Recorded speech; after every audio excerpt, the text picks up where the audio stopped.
So this game is absolutely wild. You play as 13 different playable protagonists. It's set in the 80s, but there is time travel. There are kaijus. There are these large Sentinel mechs that they're going to be using in battle, and all of it is that they're trying to stop. As the prologue is explaining here, there's going to be an apocalyptic event that they have to sort of get together to stop.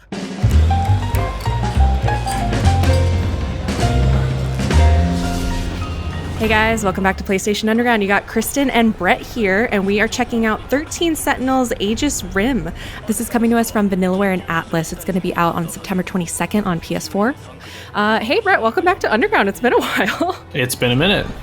Yeah, we are, we're trying out Undergrounds from home, so just a heads up for you guys, our audio might be a little bit different from what you're normally experiencing. And also just a heads up that this footage is pre-recorded. It was sent to us from Atlus.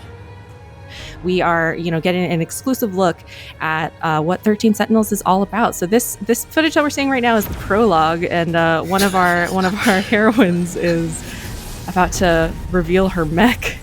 I mean, if you're going to summon a mech, there's only one way to do it, and she nailed it. Oh yeah. So this game is absolutely wild. You play as 13 different playable protagonists. It's set in the 80s, but there is time travel. There are kaijus. There are, these large Sentinel mechs that they're going to be using in battle. And all of it is that they're trying to stop. As the prologue is explaining here, there's going to be an apocalyptic event that they have to sort of get together to stop. So we'll jump ahead here and check out what some of the characters are like. All right, so May 1985, Sakura High School. So we're meeting our first character, the first of the 13 playable different protagonists. This is Juro Kurabe. And I just sort of wanted to give a feel of how this game sort of introduces the normal Japanese school life. It has a couple of the basic controls of just like getting to know other characters, how you can talk with them.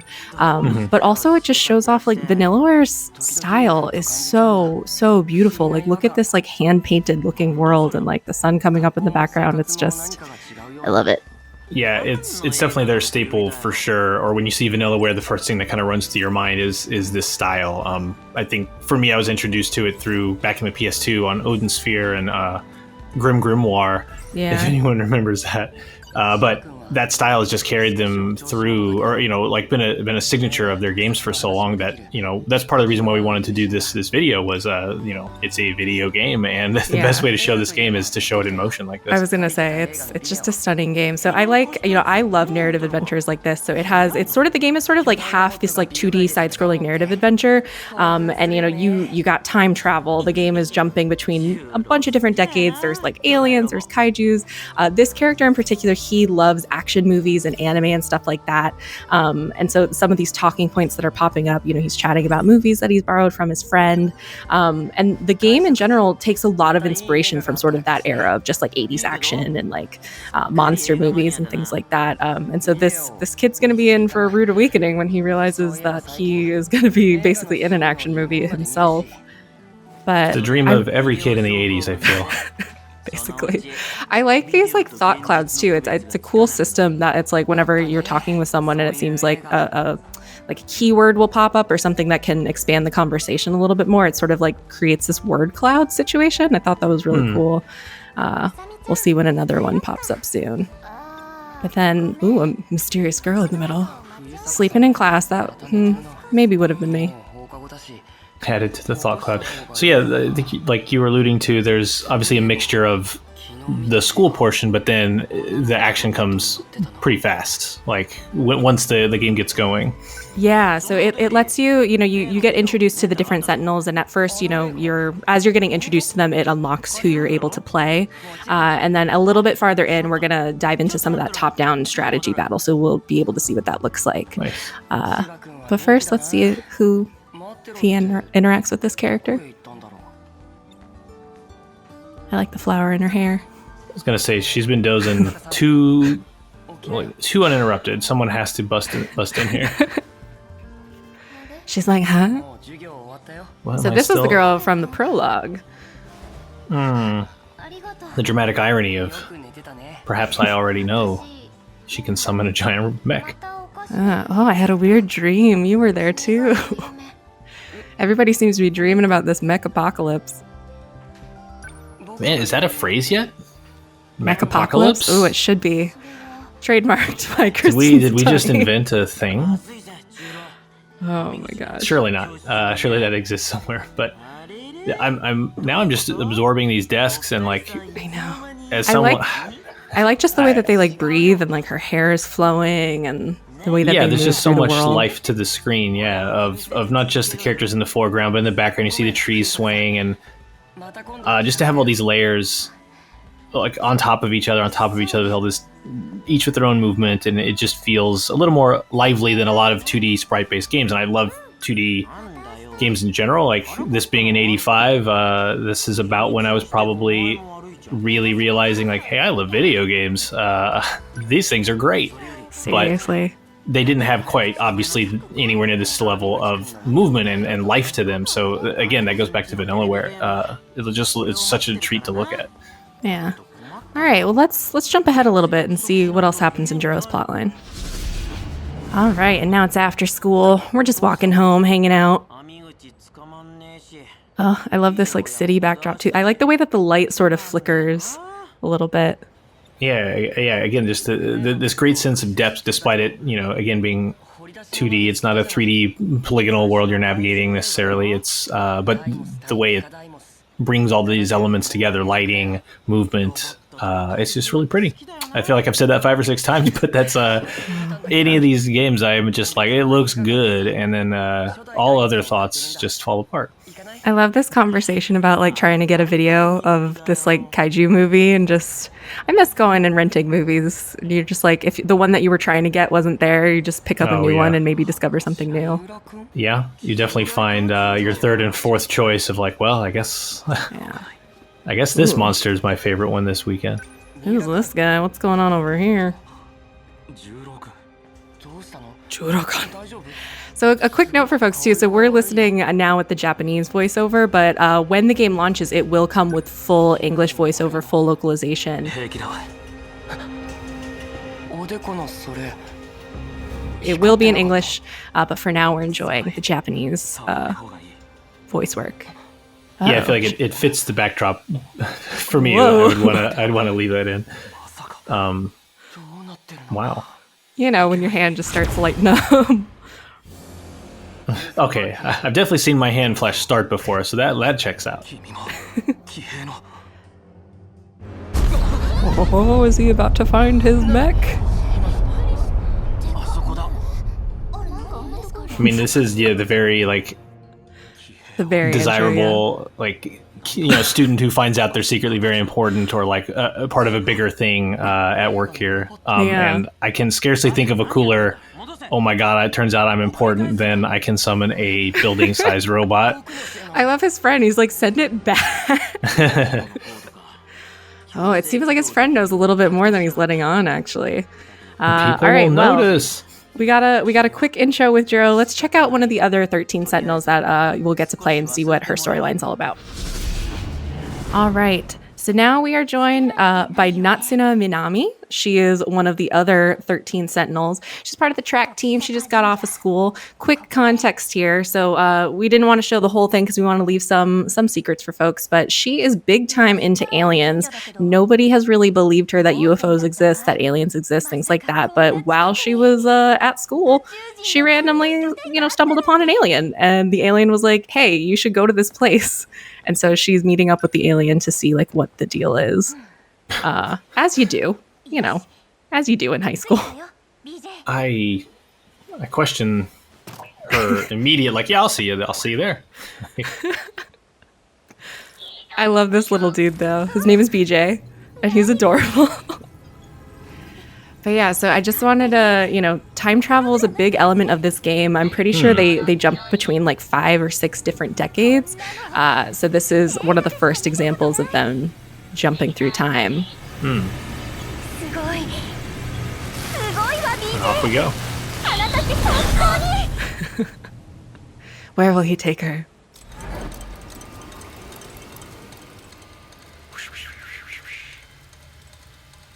It looks forward in time, at least. So it looks like we've gone forward to the apocalyptic future that they have to try to avoid. Don't you hate it? Why when have you're you just, dragged me here? You're just going to your track meet, just living your life. And next thing you know. She's taking it very well. That is true. Could be a lot worse, I guess. Well, it looks like a war. I don't know. What do you want to do now?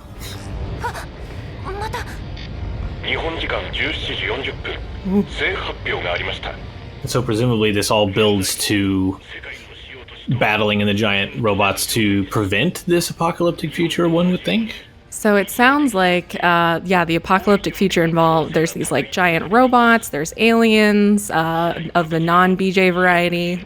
There are kaijus that rise up. So it sounds like you're time jumping, and you guys, the 13 Sentinels, basically, they each have one of those giant mechs. Each of them is individual. They have different types of powers depending on like which version that they have. And all 13 of them have to work together to try to stop it, basically. So we're going to see a little bit of combat in a bit. I want to see a little bit more about her story.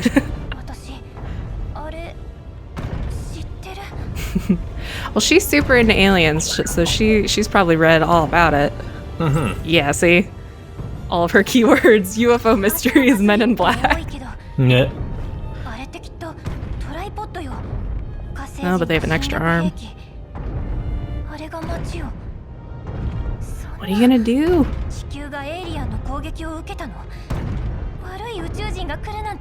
Sounds like it. It does sound like that is the goal. But what will BJ tell her? Oh, I think this is how she becomes a Sentinel. There it is.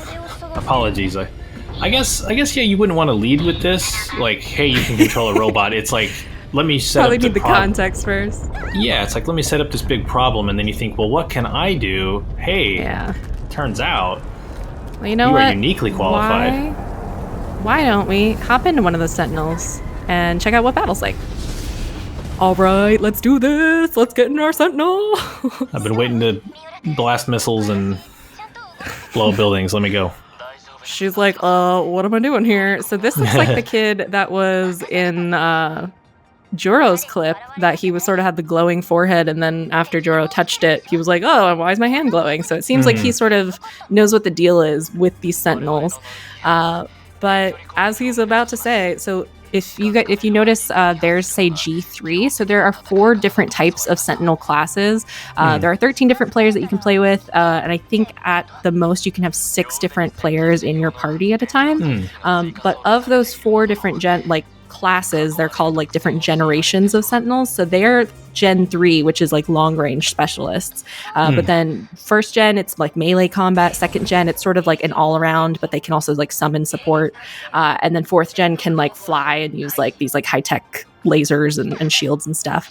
But these folks, their 2 Sentinels are all about long range combat. So there's some encroaching kaiju that they have to try to stop destroying the city. So we'll see how they take that on.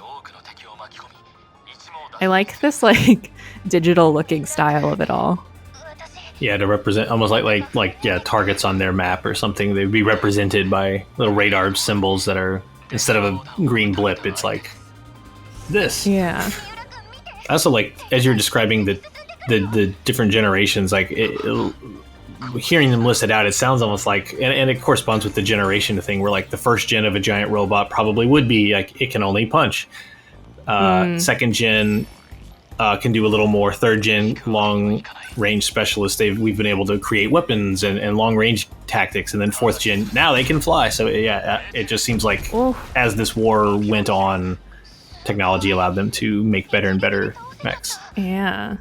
Or Sentinels, so he just knocked them out in one go. That electromagnetic round. So it sounds like he has. They have the long range laser. So the one that he used, it's that if they're all lined up in one go, you can just knock them out. That's cool. That's cool. If you don't use it carefully, you might end up messing stuff up. Oh, but now they're all spread out. Oh, interesting. Okay, so there's like different conditions for how to fight.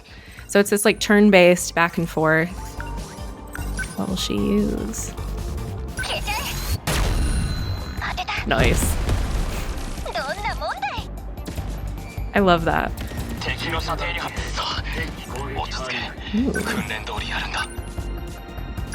Alright, so he can also target individual ones, it looks like. Because you got your big boys and then you got your little, like, workers. Called the G-moles. I like this entire screen. It's really interesting because it's sort of like juxtaposed against like the like hand-painted, like serene looking world that they exist in. And then it's like once they're in their Sentinel, it's like we're on the map, like we're ready to destroy. Yeah, I like the use of the way the HUD.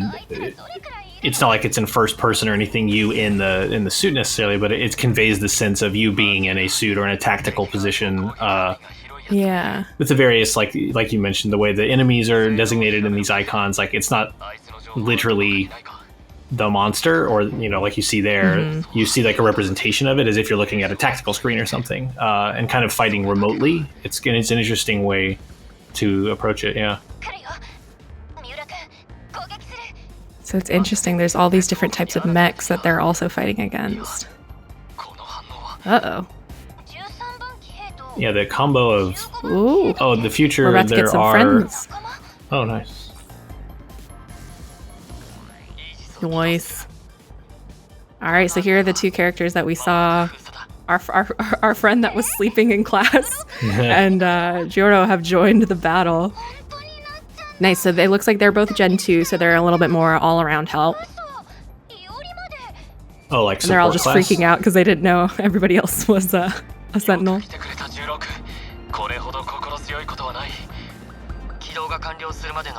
Nice, so yeah, so they're a bit more of a support class.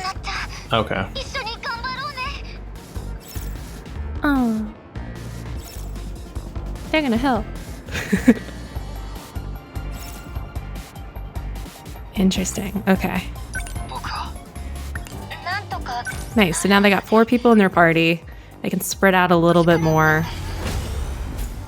And it looks like their defensive attacks are a little bit less, like where those long-range attacks seem to be much more like a very straightforward shot, or it's sort of like a laser beam. Like these ones are a little bit more about like moving stuff into place. Nice. Yeah, and different like area of effect, like impact, crater kind of things. Yeah. Well, I like that it has that, like, for a second there it was showing like an even higher level map for stuff that you couldn't see directly. Oh, you can intercept missiles, even cooler. Ugh. Yeah. This is us watching the footage, so we can't go back. Blam. See, that looks really fun, like keeping your eye open for enemies lining up that way to take them out. That looks really fun. Yeah. There's no better feeling, like turn-based games are always something that's like there's no better feeling than when you perfectly line up, like, okay, now this character will do this, and then I'll do that, and then I'll do this, and it's like bang, bang, bang, bang, back and forth. Yeah. That you just knock them completely off the map. It's the best feeling. Yeah, and then the flip side of the whiffing the starting like having this elaborate plan in your mind, whiffing the first part of it, and then it going completely south and starting a disastrous chain of events. Which I'm always scared of, but I don't think that's going to happen in this fight. Looks like they know what they're doing. Well, it looks like they only have one more to take out. Oh, did they do it? I think they did it. Victory! Nice. All right, well, they're going to have to do that a whole lot more to continue to save time and save, their city and save the world from that apocalypse. But this has been 13 Sentinels Aegis Rim. So again, it's going to be out on September 22nd on PS4. Can't wait to play.